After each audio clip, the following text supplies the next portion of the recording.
मित्रांनो नमस्कार। आपल्याला CTET परीक्षाचं फॉर्म भरणे सुरू झालेले आहेत। तर फॉर्म कशा पद्धतीने भरावं याची माहिती आपल्याला मी देणार आहे आणि ही माहिती अगदी मोबाईलवर देखील तुम्ही भरू शकता एकदम सोप्या पद्धतीने। तर कशा पद्धतीने आपल्याला भरायचं आहे त्याची माहिती आपण घेऊया। तर सगळ्यात आधी आपल्या क्रोम ब्राउझरमध्ये जायचं आपण ctet.nic.in ही त्याची वेबसाईट आहे, तुम्हाला या ठिकाणी दिसते आहे। आता या वेबसाईटवर आल्यानंतर तुम्ही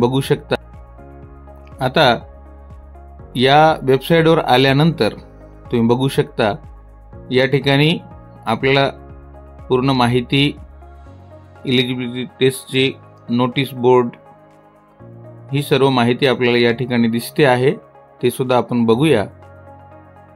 आणि त्या संदर्भातील काही माहिती पाहिजे असेल तर ती सुद्धा आपल्याला इथं दिसू शकते।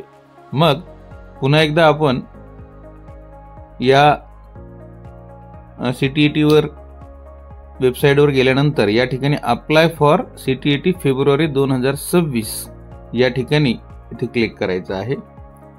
आणि क्लिक केल्यानंतर तुम्ही बघू शकता इथं पुन्हा एकदा अप्लाय फॉर CTET येतं, या ठिकाणी दिसते आहे तुम्हाला।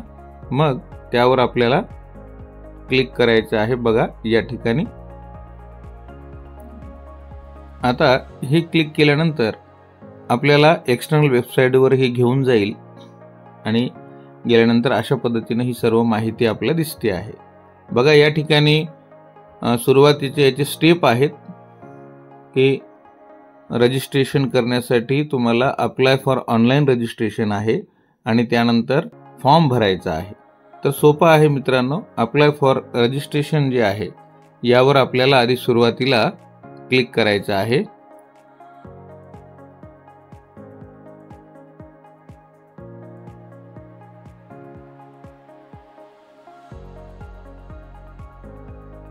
इथं अप्लाय फॉर रजिस्ट्रेशन आणि फॉर्म भरण्याची सुविधा आहे। तर न्यू रजिस्ट्रेशन जे दिसतं आपल्याला, हे बघा या ठिकाणी न्यू रजिस्ट्रेशन, तर इथं आपल्याला क्लिक करायचं आहे। न्यू रजिस्ट्रेशनवर क्लिक केल्यावर त्या संदर्भातील सर्व माहिती, फॉर्म कसा भरायचा, फीस किती आहे, तर ही सर्व माहिती दाखवलेली आहे यामध्ये बघा।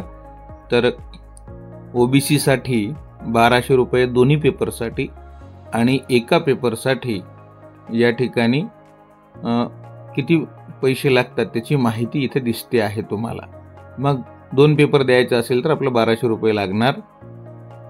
आणि ही सर्व माहिती आपण बघितलेली आहे। यामध्ये पासवर्ड कसा ठेवायचा, काही नाही, mail ID, mobile number, OTP येतो, सगळं सेव्ह ठेवा असं आहे। त्यानंतर इथं आपल्याला चेक मार्कवर दिसतं तुम्हाला, इथं आहे चेक मार्क। तर या चेक मार्कवर आपल्याला या ठिकाणी क्लिक करून हे बघा इथे प्रोसीड करायचं आहे। मग प्रोसीड झाल्यानंतर इथं तुम्हाला तुमचं नाव, फक्त एक लक्षात घ्या, या ठिकाणी गोष्ट लक्षात घेण्यासारखी आहे, ती अशी आहे मित्रांनो की फॉर्म भरत असताना 10वीच्या सर्टिफिकेटवर जे तुमचं नाव आहे तशाच पद्धतीनं तुम्ही फॉर्म भरा आणि फॉर्म कॅपिटलमध्ये भरा। तुमचं नाव भरत असताना आईचं नाव, वडिलांचं नाव हे सगळं तुम्हाला कॅपिटलमध्ये भरायचं आहे, हे मात्र तुम्ही नक्की विसरू नका। मग हे सर्व भरल्यानंतर डेट ऑफ बर्थ, जेंडर हे सर्व आपण व्यवस्थित भरायचं, कन्फर्म करायचं। मग या ठिकाणी तुम्हाला कॉन्टॅक्टचं पूर्ण पत्ता द्यायचा आहे, पत्ता त्यानंतर मेल ID टाकायचा आहे, मोबाईल नंबर, त्यानंतर हे सर्व पासवर्ड तयार करायचा। पासवर्डमध्ये एक गोष्ट लक्षात घेण्यासारखी आहे, समजा माझं नाव राजू आहे तर R कॅपिटल आणि उद्गारवाचक @ आणि 1 2 3 म्हणजे अप्पर केस, लोअर केस आणि न्यूमेरिक्स असं तिन्हीचं कॉम्बिनेशन त्यामध्ये असलं पाहिजे। सिक्युरिटी क्वेश्चन सुद्धा तुम्हाला पासवर्ड विसरलं तर तुम्हाला लक्षात राहावं म्हणून तुम्ही what is your place of birth हे एकदम सोपं आहे, म्हणजे आपला जन्म कोणत्या ठिकाणी झाला त्याची माहिती जर आपण लक्षात ठेवलं तर मग सिक्युरिटी पटकन लक्षात राहते, किंवा दुसरं कुठलंही वापरू शकता आणि पुढं ही सर्व माहिती भरल्यानंतर तुम्हाला सबमिट करता येते। अशा पद्धतीनं ह्या सर्व गोष्टी आहेत। तर बघा मी तुम्हाला या ठिकाणी ऑलरेडी रजिस्टर्ड केलंय, तर मी रजिस्ट्रेशन केलं, त्यामध्ये मी डायरेक्ट लॉग इनवर जातो. मग माझा फॉर्म या ठिकाणी आपोआप या ठिकाणी लॉग इन होते आहे. बघूया आपण.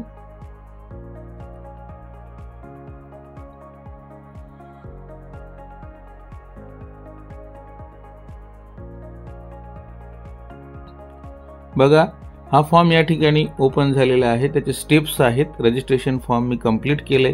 OTP आला होता, OTP टाकला मेलचा आणि मोबाईलचा, आणि ॲप्लिकेशन फॉर्म मी भरण्यासाठी सुरुवात केली आणि फी पेमेंटवर आलो. मग ॲप्लिकेशन फॉर्ममध्ये यावर्षी काही बारकावे आहेत, ते आपण बघूया. तर बघा मित्रांनो, या ठिकाणी कॉन्टॅक्ट डिटेल्स आहेत. मग आपले मोबाईल नंबर, आपला पत्ता, हे सर्व भरलेलं आहे. बघा या ठिकाणी माझं मी कुठं राहतो तिथला पत्ता, मोबाईल नंबर, हे सर्व माहिती मी टाकली. कॉन्टॅक्ट डिटेल्समध्ये पर्सनल डिटेल्समध्ये काय, तर तेच आधीचाच आपला जे फॉर्म होता तोच फॉर्म आहे. त्यामध्ये 10वीच्या सनदवर आपलं असलेलं नाव, सनद म्हणतो मी, पुन्हा लक्षात घ्या. मार्क मेमो आणि सनदमध्ये फरक आहे. शक्यतोवर दोन्हीवर सारखंच असतं, पण सनद हे प्रमाणित मानले जातं. 10th सर्टिफिकेट असं येतं, त्यामुळं ते बघा. आणि त्यामध्ये आपली जन्मतारीख, नाव, आईचं नाव, आपली कॅटेगरी, आणि जर दिव्यांग असेल तर यस, नसेल तर नो. आणि आपण टीचर असल्यामुळे एम्प्लॉय ॲज टीचर हे आपलं करता येतं. टीचर असेल तर टीचर, नसेल तर आपला पुढचा ऑप्शन निवडता येतो. या पद्धतीनं पर्सनल डिटेल्स आहेत. आणि अप्लाय फॉर एक्झामिनेशन हा महत्त्वाचा विषय आहे. मग या ठिकाणी कुठला पेपर तुम्हाला निवडायचा आहे, तर पेपर पहिला, दुसरा किंवा बोथ, पहिला आणि दुसरा, तुम्ही बोथ दोन्ही निवडलेला आहे. आता लँग्वेज कुठली पाहिजे, या ठिकाणी एक महत्त्वाची गोष्ट मी सांगू इच्छितो. बरेच आपले मित्र अभ्यासामध्ये खूप हुशार असतात, पण ज्यांना काही त्यांची अडचण नाही, ज्यांची इंग्लिश हँड आहे त्यांनी सेकंड लँग्वेज इंग्लिश निवडू शकता. आणि ज्यांना वाटतं की पटकन पास व्हावं, जास्त डोक्याला ताप करून घ्यायचा नाही असं वाटत असेल, तर मराठी आणि हिंदी निवडलात तर पटकन रिझल्ट येतो, एवढं नक्की आहे. आणि तुलनेने ही जी परीक्षा आहे CTET, ही आपली जी TET परीक्षा महाराष्ट्र शासनाची होते ती MPSC UPSCच्या धर्तीवर आहे. पण ही CTET जी होते ती आपल्या DED BEDच्या अभ्यासक्रमावर आधारित असल्यामुळे तुलनेने ही सोपी आहे, असा मागचा 10-12 वर्षाचा लोकांचा अनुभव आहे. एकदम सोप्या पद्धतीनं आहे. मग या पद्धतीनं मी दोन्ही पेपर निवडले. लँग्वेज पहिली मराठी आहे, तुम्ही हिंदी निवडू शकता किंवा इंग्रजी निवडू शकता. आता इथं बघा, minimum educational qualifications class 1st to 5th, म्हणजे काय काय क्वालिफिकेशन तुमचे आहेत, तर हे बघा इथं समजून घ्या मित्रांनो. जर तुमचं म्हणजे आपलं DED झालेलं आहे, 2 वर्षाचा डिप्लोमा झाला आहे आणि 50% पेक्षा आपल्याला जास्त मार्क आहेत, कमीत कमी 50% आहेत, तर मग आपण 1 निवडायचं आहे, बरोबर. आता त्यानंतर पुढं 12वी झाली असेल आणि ते पुढचे स्टेप आहेत बघा, senior secondary with at least 45 marks म्हणजे 45% असतील तर त्याने दुसरा ऑप्शन निवडायचा आहे. हे सर्व ऑप्शन तुम्ही बघायचे आहेत. आपल्या कामाचे फक्त एकच आहेत मित्रांनो, की DEDला आपल्याला 50%च्या वर मार्क असल्यामुळे आपण क्रमांक 1 निवडलेला आहे. आणि DEDला जर 45%पेक्षा कमी मार्क असतील 2 निवडायचा, अशा पद्धतीने ऑप्शन निवडायचे. आणि जर BED केला असेल तर BEDची सुद्धा माहिती आहे इथे, ती सुद्धा माहिती आपल्याला या ठिकाणी टाकायची. आणि स्पेशल एज्युकेशन म्हणजे कोणी जर स्पेशल DED केला असेल तर त्यांनी क्रमांक 4 टाकायचं. आणि त्यानंतर पुढं आहे बघा, मिनिमम क्वालिफिकेशन्स फॉर क्लास म्हणजे 6वी ते 8वीसाठी, तर तुमचं काय आहे स्पेशल याच्यामध्ये, तर त्याची सुद्धा माहिती या ठिकाणी आहे. तुम्ही इथं बघू शकता, graduation passed during graduation passed or pursuing of 2 years diploma elementary education. तर या ठिकाणी आहे की तुमचं DED झालंय प्लस तुम्ही ग्रॅज्युएट आहात, तर मग तुम्ही 1 निवडा. आणि at least 50% marks either graduation in post graduation and passed pursuing bachelor म्हणजे BED झाला असेल तुमचं आणि 50% मार्क असतील तर तुम्ही 2 निवडा. अशा पद्धतीनं तुम्हाला तुमचे ऑप्शन बघायचे आहेत आणि ते ऑप्शन तुम्हाला निवडायचे आहेत, बरोबर. या ठिकाणी ग्रॅज्युएशन आणि म्हणजे DED किंवा BED असेल तर जी माहिती असेल जे तुम्हाला लागू असेल ते तुम्ही या ठिकाणी भरू शकता. आता पुढचा मुद्दा आहे बघा, मला विषय कुठला पाहिजे. तर मी जर आता हा एक महत्त्वाचा मुद्दा आहे मित्रांनो, की तुम्ही विषय शिक्षक म्हणून गणित विज्ञान निवडलं असेल तर तुम्ही 100% मॅथमॅटिक्स आणि सायन्स हा विषय निवडावा. जर गणित विज्ञान तुम्ही विषय शिक्षक असून देखील सोशल सायन्स घेत असाल तर तुम्हाला पुन्हा परीक्षा द्यावी लागेल आणि पुन्हा परीक्षा देऊन तुम्हाला मॅथमॅटिक्स आणि सायन्सचाच पेपरमध्ये पास होणं गरजेचं आहे. तुम्ही जे विषय शिक्षक निवडला त्या विषयाशी निगडीतच तुम्ही ते घेऊ शकता. जर तुम्ही सामाजिक शास्त्राचे विषय शिक्षक असाल तर तुम्ही सोशल सायन्स निवडू शकता. ही बाब या ठिकाणी लक्षात घेण्यासारखी आहे. आता इथं डिप्लोमा इन एज्युकेशन आणि डिग्री इन एज्युकेशन, डीएड झाला असेल तर वरच्या टिकला क्लिक करायचं आहे डिप्लोमा, आणि बीएड झाला असेल तर डिग्रीला क्लिक करायचं आहे. कॅप्चा भरून तुम्हाला सेव्ह अँड नेक्स्ट करायचं आहे.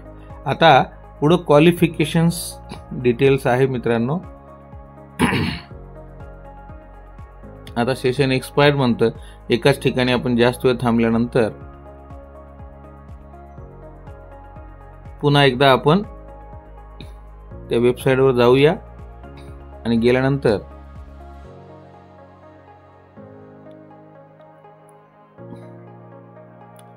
तर बघा CTET आणि या दोन्ही जे आहेत हे बघा, CTET थोडंसं कन्फ्युजन त्यामध्ये होऊ शकतं, त्यामुळे आपण स्टेप बाय स्टेप पुन्हा एकदा करूया. इथं आपण बघितलं की ऑलरेडी आपण रजिस्टर्ड आहोत म्हणून लॉग इनवर चाललो.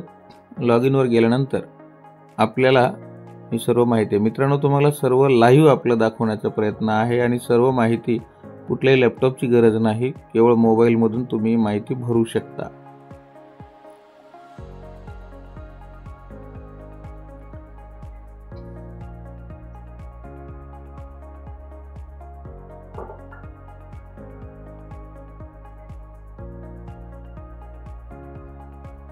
वेबसाईटवर लोड आल्यामुळे वेळ लागत आहे.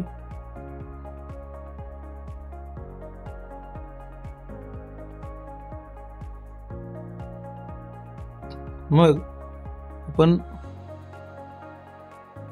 बघा, आताच आपण काय की पर्सनल डिटेल्स भरलंय, apply for examination and city details. तर इथं बघा, इथे एक गोष्ट लक्षात घेण्यासाठी, डीएड बीएडचा आपण मुद्दा बघितला. या ठिकाणी कुठल्या शहरामध्ये परीक्षा होणार आहे, सेंटर कुठे येणार आहे ते अजून आलेलं नाही. ही बाब लक्षात घ्या. येणार आहे ते, फक्त आतापर्यंत फॉर्म सेव्ह करून ठेवा, सबमिट करू नका. हे मी पुन्हा एकदा सांगणार आहे. आज आपला दुसराच दिवस असल्याने आता इथे एक महत्त्वाची गोष्ट आहे बघा. तर या ठिकाणी तुम्ही डीएड पास झालेला आहात, डीएड केव्हा झालंय तुमचं, आणि डीएड झाल्यानंतर कोर्सचं नेम या ठिकाणी टाकायचं आहे. इथं बघा, बोर्ड निवडत असताना खूप अडचण होते आहे सगळ्यांना. या ठिकाणी सगळ्यात महत्त्वाची बाब आहे, व्हिडिओ बनवण्याचं मुख्य कारण एकच वाटलं मित्रांनो. मी देखील काल बऱ्याच वेळेला मी प्रयत्न केला, पण ते बोर्ड निवडत असताना फार अडचणीचं गेलं. इथं अदर्स जे आहे, हे अदर्स तुम्हाला निवडायचं आहे, हे विसरू नका तुम्ही. कारण तुमचं डीएडचं कॉलेज काही जणांचं चालू असेल, काही जणांचे बंद झाले असतील, मग ते कॉलेजचं नावच त्या लिस्टमध्ये येत नाही. बीएडचंही बऱ्याच वेळा नाव येत नाही. एवढंच कशाला, महाराष्ट्र राज्य शिक्षण परिषद जे आपले आहे, ज्या थ्रू आपले एक्झाम घेतले जातात, महाराष्ट्र राज्य परीक्षा परिषद, त्याचं सुद्धा नाव पुण्याचं यामध्ये नाही. त्यामुळं बरंच कन्फ्युजन येऊ शकतं. शेवटी ऑदर्स आहे, ड्रॉपडाऊनमध्ये एकदम लास्टला आहे. खूप वेळ लागणार आहे ते बघायचं, शोधायचं आणि तुम्हाला ऑदर्स क्लिक करायचं आहे. आणि त्यामुळं आपण डीएड कुठून केलं आहे आपण, तर महाराष्ट्र राज्य म्हणजे कुठलं बोर्ड आहे, तर राज्य परीक्षा परिषद पुणे हे घेतलेले आहेत. आणि त्याचं पिनकोड इथं आहे बघा, 411-001. आणि तुम्हाला डीएड आपलं 1200 मार्काचं होतं. किती मार्क पडले ते भरायचं आहे. अशाच पद्धतीनं बीएड देखील आहे. तर बीएडची माहिती आपल्याला या ठिकाणी भरायची आहे आणि हे सर्व भरल्यानंतर सेव्ह करायचं आहे. आता सेव्ह केल्यावर लास्टचा मुद्दा आहे फोटोग्राफ अपलोड करण्याचा. तर मी तुम्हाला एक सोपी आयडिया सांगतो मित्रांनो, फोटोग्राफ कसा अपलोड करायचा. त्याच्यासाठी म्हणून तुम्ही प्ले स्टोअरला जायचं आधी, आणि प्ले स्टोअरवर ॲप आहे फोटो रिसायझर, हे देखील तुम्हाला सांगतो. फोटो रिसायझर नावाचा ॲप सगळ्यात बेस्ट ॲप आहे बघा, इन्स्टॉल्ड आहे या ठिकाणी. आणि या फोटोचा याचा फायदा असा आहे मित्रांनो की तुमचा फोटो कितीही मोठा असेल तर ते व्यवस्थित त्याला क्रॉप करून त्या फोटोला त्याची साईज कमी करतं. आणि कुठलाही फोटो तुम्ही घेऊन, आता उदाहरण हा फोटो आहे, या फोटोला आपल्याला सिलेक्ट करून रिसाईज करता येतं. सध्या त्याची साईज तुम्ही इथं बघू शकता 356 KB आहे. इथं बघा बारकाईने 356 KB आहे, तुम्हाला दिसत असेल. तर 356 KBचं बघा आपलं साईज कमी करता येते. सोपी पद्धत आहे. रिसाईजवर दाबायचं, मग किती % करायचं आहे तर मी 25% करतो. 25% केल्यानंतर तुम्ही बघू शकता ॲड येणारच नक्की. ही ॲड झाल्यानंतर तुम्हाला दिसेल मित्रांनो की आता बऱ्याच वेळेला आपण जे फ्री ॲप वापरतो त्यावेळेस पेड व्हर्जन जर घेतला आपण तर पैसे लागतात, आणि ते जर नको असेल तर मग आपल्याला दिसतं बघा या ठिकाणी 356 KBचं 32 KB मध्ये रूपांतर झालेलं आहे. तर एवढं त्याची साईज रिड्यूस करण्यामध्ये पटायत आहे. फक्त याला रिप्लेस करून टाकायचं मित्रांनो. रिप्लेस ओरिजिनल केलं की मग ते आधीचं होतं ते निघून जातं आणि रिप्लेस केलेली साईज इथे येत राहते, आणि ही साईज तुम्हाला इथं अपलोड करायची आहे. मग गोष्ट लक्षात ठेवण्यासारखी आहे की 10 KB पेक्षा मोठा फोटो असला पाहिजे आणि मॅक्झिमम साईज 200 KB पर्यंत असला पाहिजे. आता मी अपलोड केलं बघा माझा फोटो, तुम्हाला या ठिकाणी दिसतो. अशा पद्धतीने अपलोड करायचा आहे आणि क्रॉप करून घ्यायचा आहे. त्यामध्ये सिग्नेचर सुद्धा तुमची अपलोड करायची आहे आणि क्रॉप करून घ्यायची आहे. आणि हे सगळं केल्यानंतर इथं फक्त तुम्ही कॅप्चा भरून सेव्ह अँड नेक्स्ट करायचं आहे. पण इथं सबमिट म्हणून बटन येऊ शकतं, येतच. त्यामुळे तुम्ही आता सबमिट करू नका, कारण आपल्याला कॉलेज कुठं परीक्षा सेंटर आहे हे निवडलेलं नाही अजून, ते वरून येणार आहे. त्यांची सुविधा आल्यानंतर आपण कुठलं परीक्षा सेंटर पाहिजे ते निवडायचं, त्यानंतर पेमेंट करायचं आणि त्यानंतर मग तुम्हाला आपला फॉर्म सबमिट होईल. या पद्धतीनं माहिती भरायची मित्रांनो. तुम्हाला मदतीसाठी म्हणून हा माझा एक प्रयत्न होता. यामध्ये जर तुम्हाला काही बदल वाटत असेल तर निश्चित तुम्ही सांगू शकता. मी देखील काही परिपूर्ण नाही, केवळ हे मार्गदर्शनपर होतं. तर धन्यवाद मित्रांनो, तुम्हाला हे आवडलं. मी संतोष किसवे पाटील. अशाच प्रकारे तुम्हाला CTT संदर्भातील अभ्यासक्रमाची देखील माहिती देण्यासाठीचा आमचा मानस आहे. तर निश्चित आम्ही तुम्हाला ते रेग्युलर अपडेट कळवूया. थँक्यू मित्रांनो, धन्यवाद.